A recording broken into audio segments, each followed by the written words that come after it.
Good morning. It is Tuesday, the 10th of February. I'm Maeve McMahon, and this is Europe Today, your daily dose of European news and analysis, live here on Euronews. Coming up, you've got mail. European heads of state and government have received an important letter from Brussels. Ahead of this Thursday's leaders' retreat, Commission President Ursula von der Leyen has penned a lengthy note calling on EU capitals to help create a stronger single market, cut red tape, and be ready almost for a multi-speed Europe. No business as usual, she says, for the sake of European competitiveness. For more, we can cross straight over to Strasbourg, where our EU News editor Maria Tadeo is standing by for us. Good morning, Maria. So it's a big week here to save the European economy, but can they get it done? Look, Maeve, yes, and we are in Strasbourg because, of course, a plenary session is expected to take place today and tomorrow, but the focus very much is on Thursday when that informal retreat with European leaders Mario Draghi, Enrico Letta, and, of course, the Commission and the Council represented will take place. Is it a week to save the European economy? That's how this retreat is built, but, of course, it's a very difficult job at hand. Yesterday, that letter from the head of the European Commission talked about improving the single market, seize in the moment. This is a geopolitical context that is difficult for Europe. Of course, there's also been the tariffs from the United States and this growing trade surplus with China from the rest of the world, or to the rest of the world. So it really is, according to the head of the Commission, time for Europeans to step it up. One of the most interesting parts, which hopefully we can put up on the screen, is that letter is the head of the Commission now says the goal is to do everything at 27 to get agreements and consensus.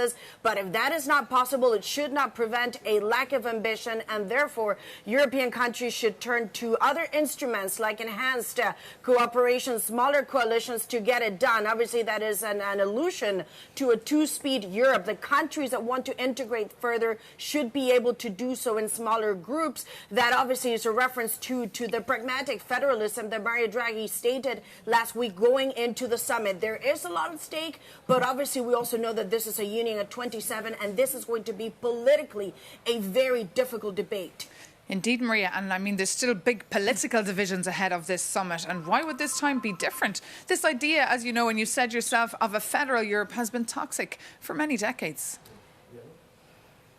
Well, for many decades, too, and we see there's very different visions around the table. The Italian Prime Minister Giorgia Meloni and the German Chancellor, they stress the focus should be on cutting red tape and making business easier in Europe and helping the industry, what they call is a less ideological approach to the economy. But if you look at the French President Emmanuel Macron, who today has put out a major interview across the European press, he says this is really now the time for Europe to take a step ahead and to also develop a joint borrowing capacity to be able to deal with the challenges of a new era, obviously alluding to Eurobonds and joint debt. This is obviously a very difficult subject. It is something, however, that the Europeans want to kick off and kickstart the sequence. And let's not forget also when the head of the European Council, Antonio Costa, spoke exclusively to Euronews 2 weeks ago, he said he does expect clear political guidance on this topic by the end of the summit on Thursday. Now, to debrief all of this, because of course the focus is on the economy, but also on security. We are joined by Rino Terres. He is an MEP from the European People's Party, but also a very long history and personal history in the army in Estonia. Sir, first of all, I want to ask you, going into the summit on Thursday, there's a lot of ideas floated. Joint debt, less bureaucracy, a stronger single market, all of this in the name of defense and security. Do you have any hopes that we get to a real breakthrough? Well, I still have hope in Europe, and I hope that European leaders understand that we are at the current moment in the situation where only Europe can deal with the European security, and the rest is assured by the others. And when you hear things like Eurobonds, joint debt, we all go into the market as Europeans and we tap markets for more debt to be able to pay for defense. Is that something that you go, yeah, ultimately there's no other option? No, I'm not very fond of loans, and I should admit that countries should find their own resources to increase their defense expenditures and not do it together. I want to talk about the trip that you took to the United States, but before that, when you think of the idea of a pragmatic federal Europe, do you like that? Is Europe a federation? federation? Should it be a federation? Well, I don't think we need to discuss it today, because we see that there is no chance that the Lisbon Treaty will be changed. So we need to concentrate on things which we can change and which we can do, and that is one thing. We need to invest more in defense, separately every country, but together also. And you were in the United States on a diplomatic mission and a trip. I believe you also attended an event which President Trump also was in attendance. Did they call you weak, decaying, your face in civilization erasure? Did they say that to your face, or is there a lot of theater built in the language? There was a lot of theater, and the whole event was pretty crazy. But the message there was very clear. Everything they say, they mean it. And they mean that they say that they are dealing with their own hemisphere, and what is happening in Europe should be dealt by European countries. The message is Europe is the second richest economy of the world, which means Europe can do if they want, and I agree with them. I mean, Europe can do more. But help me understand, when you say that they mean what they say and they say what they mean, what does that actually mean? Is it Europe now takes care of its security? Ukraine, it's a business for Europe to deal with? You have to find a peace deal? What's actually at stake? Well, what they say is that the US has paid too long and too much. 75% of the NATO has been paid by NATO funding has been paid by United States. They think it's unfair. They want to see deeds, not words. And what they say, yes, the summit said that the NATO countries are ready to spend 3.5% on defense and 5% altogether with the resilience funds. But they don't see real actions. They always mentioned Spain, etc., who are not really paying their part. And they say European countries need to pay. It was, of course, very easy to be an Estonian there, because Estonian government has allocated 5.4% on GDP on defense. So everywhere where I went, they said, we are with you, we are with you, we are with the Baltic countries, but we want to see that other big European countries start to pay also their part. You know, to be clear to some extent, the Spanish, what they say is that 5% NATO was totally random, only created to appease Trump, and that really NATO has always been measured in capabilities. Obviously, that is the counter-argument. But I want to ask you about Greenland. Did that come up in any conversation? Is it bluff, ultimately? Has that question been sealed? Well, I guess that question has been sealed. They understand that all the effort to take over Greenland was not a sane one. People in the Congress said that is not going to happen, but they understand also that Greenland is not defended enough, that we have to invest as a NATO more to the Greenland's defense. What about when it comes to Russia? Obviously, the criticism has been that the deal that was initially placed on the table was pro-Russian. It was not a good deal for Ukraine. What did you get out of those conversations? What's the state of mind, the zeitgeist, when it comes to a potential peace deal? Well, the President Trump and all his administration thinks that this war is something which happened because Obama and Biden allowed it to happen. So it's their war. So not Putin. They want to have a peace, but they don't feel that it is somehow has something to do with them. It's, of course, Putin, but they say that that is the presidents of US who allowed that to happen. I'm not sure whether that is the case, rather not, but still they think that to end the war in Ukraine is something Europe has to deal with. Very briefly, do you trust them? You had meetings with them. Did you come out of it thinking, okay, we can work with them? They're not very polite, but we can work with them. I trust that NATO still exists and that there's still all discussions with congressmen and senators assured me that they are still part of NATO, but they want us to do more. Well, thank you so much. Of course, that has been now the fundamental question for a few weeks, months now, since President Trump returned to the White House. What is the value of Article 5 if the U.S. is not committed to NATO? Of course, Maeve, that is it for us on day one here at the European Parliament, but more to come from today and tomorrow. Indeed. Maria Tadeo, Euronews' EU editor, thank you so much for that update. Live from Strasbourg, and of course to your guest, Riho Terrace, the Estonian MEP. Now, ahead of Thursday's summit, some EU leaders appear to be engaging in a bit of political speed dating, going so far as to organise their own pre-summit meeting to coordinate positions with like-minded partners. Germany's Chancellor Friedrich Merz is set to huddle with Italy's Prime Minister Giorgia Meloni and also Belgium's Bart de Wever. For more on what this all means for the EU, we can head now straight to Berlin and bring in our correspondent Laura Fleischmann. Good morning, Laura. So Merz and Meloni are now being called a power couple. How come? Well, yeah, they are truly the new European power couple. It is because they have a great relationship on a personal level, but also regarding politics. As of lately, they do agree on numerous topics, which does come as a surprise because Merz's party, the CDU, which is the conservative party here in Germany, was at first not quite fond of Giorgia Meloni. But as of lately, they do agree on migration, they agree on Ukraine, and they also agree on the economy of Europe. When Merz visited Meloni in Rome end of January, they wrote on a position paper together where they truly laid the groundwork for the meeting taking place on Thursday.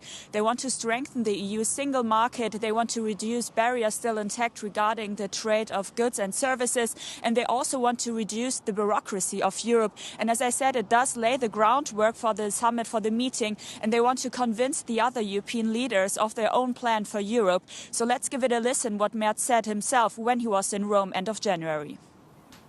The conditions for very close and even more collaborative partnership between Germany and Italy are in place.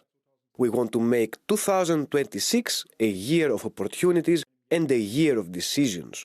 The prerequisites for this are there.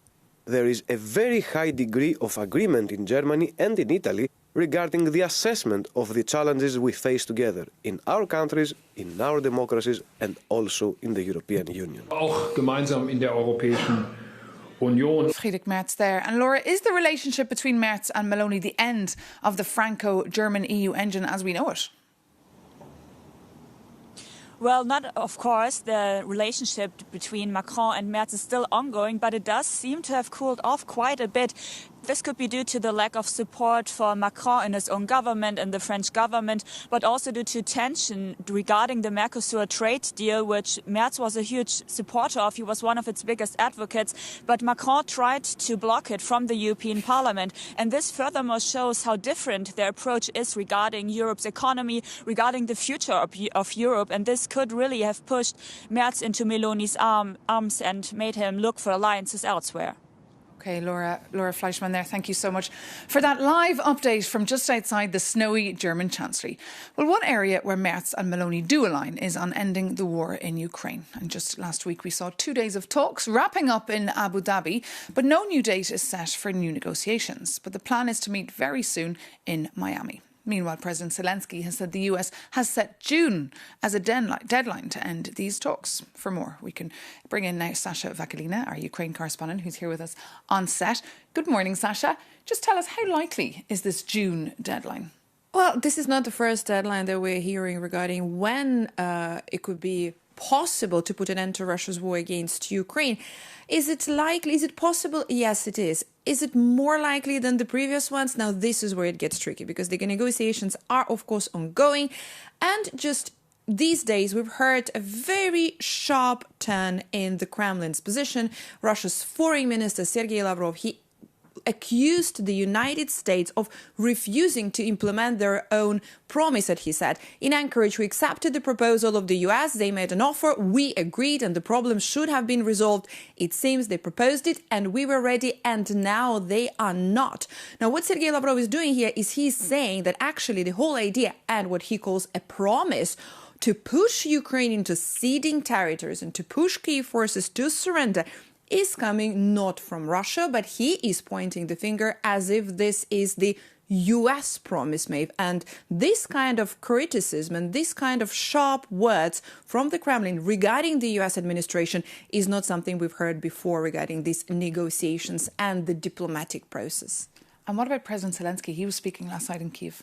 President Zelensky made sure to state his position, to say that the US administration is good and reliable partner for Ukraine. And he said that Ukraine and the rest of Ukraine's partners, that includes the US, that includes, of course, the European Union, are on the same page when it comes to how to put an end to Russia's war against Ukraine. Let's take a listen. The main thing is that our partners are on the same page as we are in Ukraine. Peace is needed, and reliable security guarantees are the only real basis for peace and for ensuring that the Russians do not break the agreement with one strike or the other, or with one hybrid operation or another.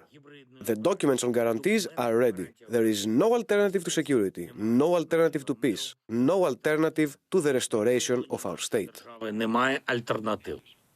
The date is not yet set, as you said, for the next round of the negotiations. We also don't know regarding the format. Will it be the bilateral format, Russia-US, or Russia-Ukraine, or trilateral with the United States, as it happened in Abu Dhabi?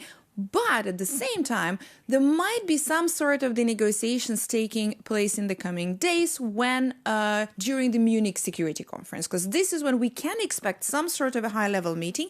Now, U.S. Secretary of State Marco Rubio is expected to be on the ground in Munich with a large Ukrainian delegation there. We can expect at least some meeting on the sidelines, as it happened at the World Economic Forum in Davos when Zelensky met Trump, also at the sidelines of the Davos week, Maeve. And this is when we can hear a little more.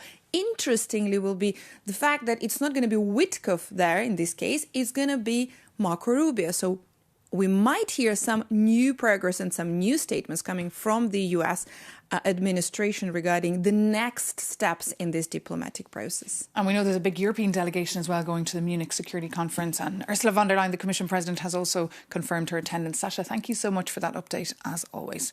But now, moving on, if you haven't heard of Bad Bunny before this week, now I'm sure you have. His 14-minute, highly political intervention at the Super Bowl this week has turned millions of heads here in Europe. Our Jakobianis takes a look. God bless America, whether it is Chile, Argentina, Uruguay. Bad Bunny listed over 20 American nations during the Super Bowl halftime show. And this statement was not just a shout-out. It was intentional and carried a message. Your reporter was asked to explain his phenomena. And even if I don't usually listen to reggaeton/Latin/trap/everything, I have to tell you, it is big. So why everyone in Europe is talking about Bad Bunny? Short answer, because he made history. He became the first artist ever to perform the Super Bowl show, which is the most watched event on US television, entirely in Espanol. And on doing so, Bad Bunny, the world's most played artist on Spotify last year, flipped the script. And millions watched his performance, but not everyone was dancing. Donald Trump hated, calling it absolutely terrible and complaining that nobody understands a word this guy is saying. And that's exactly the point Bad Bunny was making. He isn't just a singer, he is a cultural earthquake, challenging what it sounds like to be American. And as you might have guessed, it's not just about music, it's about identity. Before I say thanks to God, I'm gonna say eyes out. We're not savage, we're not animals, we're not aliens, we are humans and we are Americans. While Trump's base sees the Spanish language as a threat, Bad Bunny puts it center stage. And this year he's bringing his tour to Europe. And what if you are not into reggaeton? You can always go back to your millennial Green Day, who also opened the show. And Trump hates them too, which seems to be a solid recommendation these days. Jakobianis there on the Puerto Rican star rapper Bad Bunny. If you were one of the millions who tuned into that spectacle, do let us know what you thought of it. You can write to us here at EuropeToday@Euronews.com. And as always, for more news and analysis and context on anything going on here in Brussels or beyond, check out Euronews.com or download our app. We'll also be back live in Strasbourg tomorrow morning with our Euronews EU editor, Maria Tadeo. But that does indeed bring this Tuesday's edition of Europe Today to an end. Thank you so much, as always, for your company. Take care and stay with us right here on Euronews.